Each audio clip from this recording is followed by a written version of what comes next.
ایک اداس سا سورج دلی کے لال قلعے کے مینار پر دھیرے دھیرے ڈھل رہا ہے۔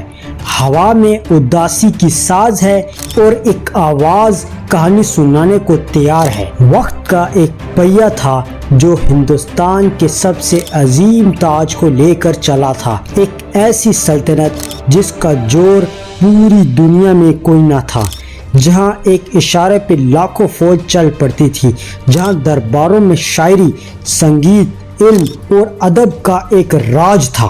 لیکن جب وہی طاقت اندر سے ٹوٹنے لگی تو بھائی بھائی کے خلاف تلواریں اٹھائی، تب دشمنوں کو اندر گھسنے میں دیر نہیں لگتی۔ آج ہم آپ کو لے چل رہے ہیں اس سفر پر جہاں مغلوں کا زوال شروع ہوا اور جہاں ایک آخری بادشاہ نے اپنے خواب کے ساتھ دفن ہونا قبول کیا۔ یہ کہانی ہے مغل امپائر کے زوال کی داستان، ایک خون سے بھری ہوئی کتاب، ایک تخت جو کبھی جہاں پر راج کرتا تھا اور آخری پلنے تک صرف خاک ہی خاک تھی۔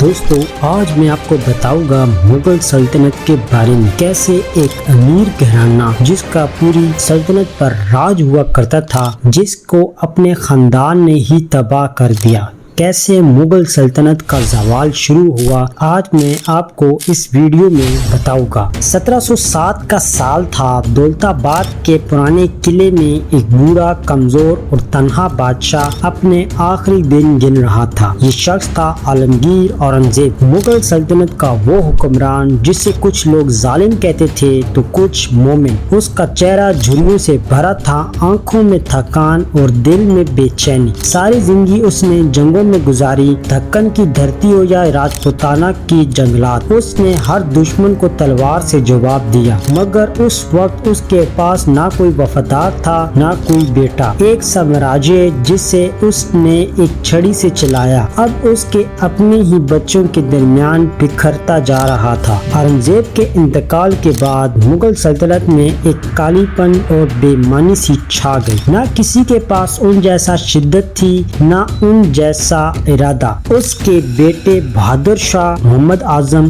اور کام بخش ایک دوسرے کے خلاف تلواریں نکال چکے تھے۔ یہ جنگ صرف تخت کے لیے نہیں تھی، یہ جنگ اس عزت کے لیے تھی جو مغل خاندان میں آب و اجداد سے چلی آ رہی تھی۔ ایک وقت تھا جب دلی سے کابل تک صرف مغل کا پرچم لہراتا تھا، مگر اب وہی پرچم اندر سے پھٹ چکا تھا۔ شہزادہ اپنے باپ کے غم منانے کے بجائے ایک دوسرے کا خون بہا رہے تھے۔ سلطنت کا اصل زوال یہیں سے شروع ہوا جب طاقت کے بھوک شہزادوں نے ایکتا کے بجائے تکرار چنی۔ ہر ایک کو لگتا تھا کہ وہی اصلی وارث ہے، اور اس چکر میں جو لوگ کبھی مغلوں کے لیے لڑتے تھے وہ خود ان کے خلاف ہو گئے۔ عوام نے دیکھا کہ جسے وہ خدا کا سایہ سمجھتے تھے اس خاندان میں نہ وفاداری رہی نہ انصاف۔ پہلی بار لوگوں کے دلوں میں شک اٹھا، کیا مغل اب بھی وہی راج کرنے لائق ہیں؟ یہاں سے ایک ایسی کہانی شروع ہوئی جو صرف زوال پر ہی ختم ہوتی ہے۔ اورنگزیب کے انتقال کے ترنت بعد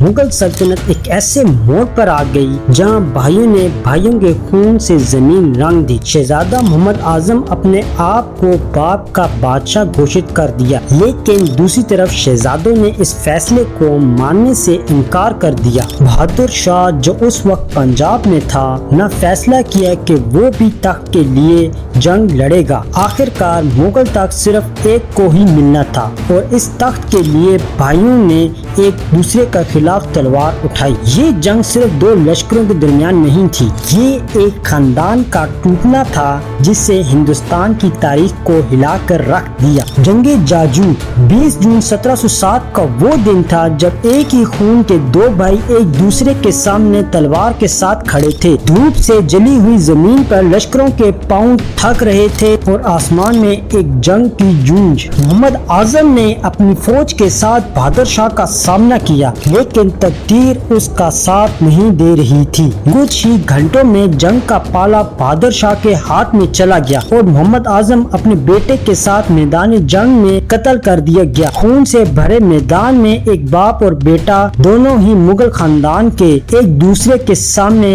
گر گئے، صرف تخت کے لیے۔ جنگ کا یہ مناظر صرف طاقت کا نہیں، ایک بے چینی کا ثبوت تھا۔ مغل خاندان کا وہی شاہی روپ اب رخ سے باہر گیا تھا۔ شہزادوں کے درمیان اس جنگ نے درباروں میں وفاداریوں کا بازار گرم کر دیا۔ جو منصب دار کل تک کسی شہزادوں کی مثال دیتے تھے، آج اس کے دشمن کے لیے لڑ رہے تھے۔ یہ وہی وقت تھا جب مغل خاندان کے اندر سے لوگ ٹوٹنا شروع ہو گئے، جہاں کوئی بھی کسی کا نہیں تھا۔ یہ صرف ایک خاندانی جنگ نہیں تھی، یہ تھا مغل طاقت کا سب سے پہلا چھلا جو ٹوٹ گیا تھا اور اس کے ٹکڑے دور دور تک بکھر گئے۔ بہادر شاہ نے جنگ جیت لی تھی، لیکن اصل جنگ ابھی باقی تھی، اندرونی۔ اس نے دلی کا تخت سنبھال تو لیا، لیکن اس تخت کی کرسی اب ایسے لوگوں سے گھیر چکی تھی جو صرف اپنے فائدے کے لیے وفا کرتے تھے۔ مغل دربار جو کبھی عدل، فن اور شان کا مرکز تھا، اب ایک ایسا بازار بن گیا تھا جہاں وفاداروں کا سودا ہوتا تھا۔ ہر منصب دار،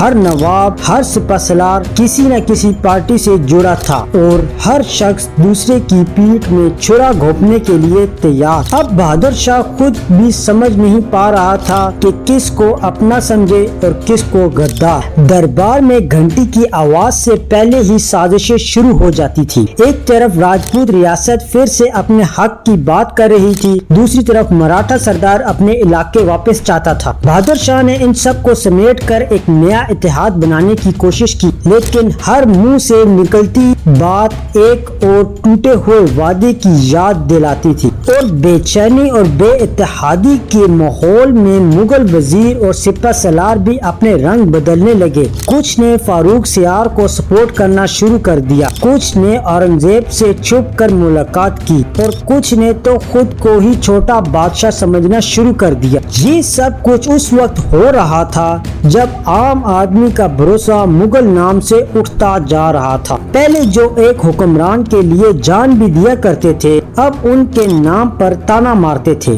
مغل تو بس نام کا بادشاہ ہے، یہ الفاظ گلیوں میں عام ہو گیا تھا۔ دربار کی محفلوں میں شاعری اور ستار کا جگہ اب سیاسی باتیں اور خاموش سازشیں چلتی تھی۔ سلطنت جو کبھی دلی سے دکن تک دولت اور دولت مندی کی نشانی تھی، اب ایک بکھری ہوئی قمیض کی طرح دکھ رہی تھی، جس میں ہر درزی اپنے حصے کا ٹکڑا کاٹ رہا تھا۔ 18 سینچری کے آغاز میں جب مغل سلطنت اندر سے کمزور ہو چکی تھی، ایک نیا چہرہ سمندر کے پار سے آیا، ایسٹ انڈیا کمپنی۔ پہلے تو یہ لوگ ایک سادگی بھری دوستی کا پیغام لے کر آئے۔ ان کا کہنا تھا کہ ہم صرف تجارت کے لیے آئے ہیں، صرف لے دے کر بزنس کرنا چاہتے ہیں۔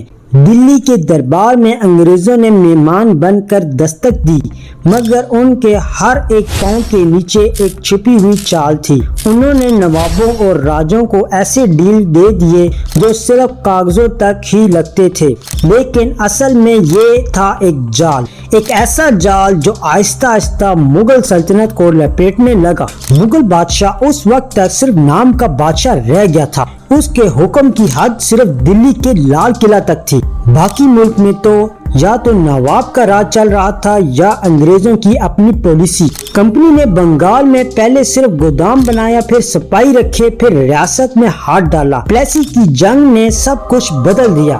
نواب سراج الدولہ کو اس کے اپنے لوگوں نے انگریزوں کے کہنے پر گرایا اور بنگال مغلوں کے ہاتھ سے پھسل گیا۔ مغلوں نے سوچا بھی نہیں تھا کہ ایک دن یہ فرنگی ان کا تاج تک چھین لیں گے، مگر یہی دوستی کے پیچھے چھپا داغ تھا جو وقت کے ساتھ زخم بن گیا۔ انگریز صرف بنگال تک سمت نہیں رہے، انہوں نے بمبئی، مدراس اور کولکتہ میں اپنے جوراکھے کھول دی۔ ہر ایک جگہ پہلے ہی ایک فیکٹر بنا، پھر ایک فورٹ، پھر ایک فوج، اور مغل بادشاہ صرف ان سب کو دیکھ کر سر ہلاتا رہا۔ اس کے پاس نہ طاقت تھی نہ سیاست۔ عام آدمی سمجھ نہیں پا رہا تھا کہ ان کا حکمران کون ہے، بادشاہ یا کمپنی۔ دربار کے کچھ وزیر انگریزوں کے ساتھ مل چکے تھے، ان کا کہنا تھا انگریز تو امن چاہتے ہیں مگر اصل میں ان کے ہاتھ میں ہندوستان کے نقشے تھے اور ہر دن ایک نئی ٹیریٹری ان کے جھنڈے کے نیچے آتی جا رہی تھی۔ یہ دوستی نہیں، یہ ایک نرم اور مسکراتی ہوئی غلامی تھی جس کا احساس تب ہوا جب سب کچھ ہاتھ سے جا چکا تھا۔ 1857 کا سال تھا اور ایک دلی کی ہواؤں میں ایک بغاوت کی بو تھی۔ سپاہی جو کبھی انگریزوں کے لیے لڑتے تھے اب ان کے خلاف تلواریں اٹھانے لگے۔ ان کا نعرہ تھا بہادر شاہ ظفر زندہ باد، مگر ظفر جو ایک بزرگ اور تنہا بادشاہ بن چکا تھا ہر طرف سے بے بس تھا۔ اس کا دل اب تک دلی کی گلیوں، اردو کی شاعری اور عشق وطن سے جدا تھی، لیکن اس کے ہاتھوں میں نہ فوج تھی نہ سیاست۔ اس نے باغی فوجوں کی حمایت کی۔ یہ حمایت ایک ایسی چنگاری تھی جو انگریزوں کے لیے آگ بن گئی۔ انگریز سمجھ چکے تھے کہ اگر اس سلطنت کا آخری چراغ بجھا دیا گیا تو ہندوستان ہمیشہ کے لیے ان کا ہو جائے گا۔ انگریزوں نے دلی پر حملہ کیا اور بغاوت کرنا شروع کر دی اور پوری بے رحمی سے کام کیا۔ لال قلعہ جو کبھی ہندوستان کی شان تھا اب گولیوں کی آوازوں سے گونج رہا تھا۔ بہادر شاہ ظفر نے لال قلعہ کی دیواروں سے ٹکرا کر دیکھا مگر ہر دیوار اس سے کہتی تھی دیر ہو گئی ہے ظفر۔ اس کے اپنے رشتہ دار، اس کے بیٹے اور پوتے قتل کر دیے گئے۔ شیشے کی گولیوں نے صرف انسان کو نہیں بلکہ ایک تہذیب کو بھی مار ڈالا۔ انگریز اسے گرفتار کر کے لال قلعہ کے ایک اندھیرے کمرے میں لے گئے جہاں اس کا آخری حساب لیا گیا۔ اس کو غدار بولا گیا، اس پر راجدروہ کا الزام لگا، لیکن اصل میں الزام یہ تھا کہ اس نے مغل ہونے کی کوشش کی۔ اس سے برما، آج کا میانمار، جیلا وطن کر دیا گیا۔ برما یعنی میانمار میں ایک شہر رنگون کے ایک چھوٹے سے مکان میں جہاں نہ شان تھی نہ آرام، ایک بادشاہ نے اپنے آخری سانسیں لی۔ اس کے لفظ بہ لفظ درد تھا، اس کی شاعری آنکھوں میں آنسو کا دریا۔ کتنا ہے بد نصیب ظفر، دفن کے لیے 2 گز زمین بھی نہ ملی۔ یہ الفاظ صرف اس کی زندگی کا نہیں، پوری مغل سلطنت کا مریثیہ بن گیا۔ دنیا نے دیکھا ایک ایسی تہذیب کا ایمان کیا ہے جسے ہم نے آج سمجھا تھا وہ صرف چھوٹا سا قبرستان بنا۔ ظفر کے ساتھ دلی کی گلیوں کا ساز خاموش ہو گیا اور مغل کا دور ہمیشہ کے لیے خاک میں مل گیا۔ اور یہ تھی وہ کہانی ایک طاقتور دور کی جو اپنے اندر کے ہی جھگڑے میں بکھر گیا۔ ایک سلطنت جس کا نام سے لوگ کانپتے تھے آج صرف کتابوں میں رہ گئی۔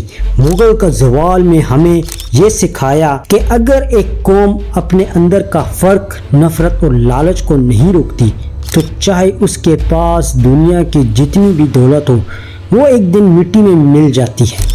بہادر شاہ ظفر کا درد صرف ایک بہادر شاہ کا نہیں تھا، وہ مغل امپائر کے اس تہذیب کا درد تھا جو آج بھی لال قلعے کی دیواروں سے چیخ چیخ کر کہتا ہے میں بھی کبھی بادشاہ تھی اور میرے بھی تاج تھے۔